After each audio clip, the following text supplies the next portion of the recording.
মিহি মিহিকৈ আৰম্ভ কৰি দিলোঁ আৰু পাই। अंकल ये कौन है? ये शबनम का आशिक है। शबनम ने इसे छोड़कर किसी और से शादी कर ली। अच्छा अच्छा, बड़े अफसोस की बात। हाँ बहुत अफसोस की बात है। चलिए चलिए चलो भाई चलो भाई।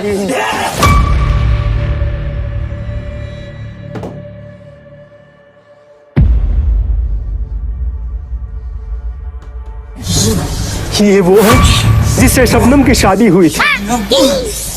चल चल बकवासी बातें करता है, टाइम वेस्ट कर रहा है। चलो चलो चलो चलो अंदर चलो।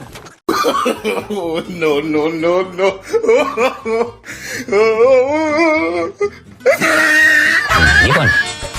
अरे यही तो शबनम है। ও মা গো টুরুলা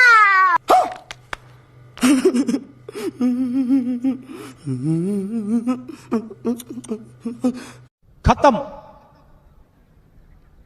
bye bye, tata, goodbye, गया।